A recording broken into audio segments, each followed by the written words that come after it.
sinasabing pangit. Pero parang medyo alam niyo yun, parang hindi lang siya pasok sa vibe. Porket wala ka ng malait sa pares niya, yung mukha na lang yung lalaitin mo. Arvines, boss! Boss, kilala si Tito Mars? Tito Mars. Tito Mars! Tito Mars. Tito Mars. Tito Mars. Sikat sa TikTok yun! Lalaki yun, Tito eh. Oo, ay, Becky. May papanood ako sa inyo. Papanood mo Oo, sa akin. papanood ko sa inyo. Ano bang meron? Nilalait si Diwata eh. Ay, putya. Oo eh. Jay, pag nilait si Diwata, hindi ako papayag. Kahit anong mangyari kay Diwata, pag nilait mo siya, ako makakaharap. Hindi ko Ay, oo. yan. Kaya nga gusto ko ipanood sa Tama inyo ka, to. tama ka, Oo, tama ka. ito. Kaso nga lang na medyo tumingin ako sa mukha ni Diwata, parang natawa ako. Kasi nga, Bakit? Hindi yung pares yung dahilan eh. Bakit yung itsura na ni Diwata ang pinapakilaman ng mga Yeah. tao?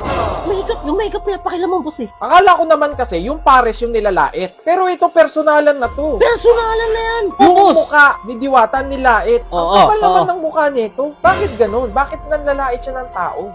Dinadown niya yung tao porket sumikat? kasi nga sa makeup, hindi ko naman sinasabing pangit, pero parang medyo alam niyo yun, parang hindi lang siya pasok sa vibe. Hindi niya sinasabing pangit, pero nababother siya.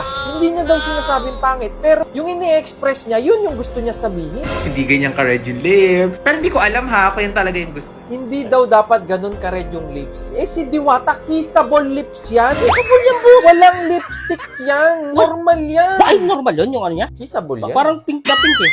Oo, ganun talaga pag kaya nga tinawag na Diwata. Ito ha, boss, ang masasabi ko lang, kaya ako naiinis. Ano problema dyan? Kahit na, bagay na bagay nga sa tan niya eh, diba? Feeling kulay. ko dito kay Tito Mars, naiinggit. Alam mo, Oo Tito nga. Mars, kapag inggit, Pihit! Siyempre! diba? Hindi kasi porket sumikat bigla boss. si Diwata. Napag-iwanan ka, tapos bigla mong lalaitin yung mukha. Porket wala ka ng malait sa pares niya, yung Oo, mukha tama, na lang tama. lalaitin mo. Yun ang pangit sa mga tao eh. Boss, Una, tinitira nila yung pares ni Diwata. Oo, tama. Ngayong sumarap, ang daming kumakain, titirahin na yung mukha. Naku, sabi na nga ba may Pinersonal eh. personal na to eh. Tsaka bakit kaya ganun, no? Sa Pilipinas, kapwa nila Becky, parang hinihila nila pababa. Di ba? Oo Basta nga eh. sila yung magtulungan kasi community nila yan eh. Oo. Di ba? Mga LGBT. LGBT Dapat nga community. nagtutulungan kayo eh. Tama, Pero tama. kayo pa mismo yung nagsisiraan. Ay, oo nga. Kinakawawa nyo si Diwata, pinagtutulungan nyo. Tayo pang mga totoong lalaki. Tayo pa yung nagtatanggol kay Diwata. Bakit ganun? Dapat sila ang nagtatanggol sa Dapat mga nga sila, kapwa diba? nila, Yun Becky. ang pangit eh. Grabe, no? Sa manong gali, boss eh. Anong masama?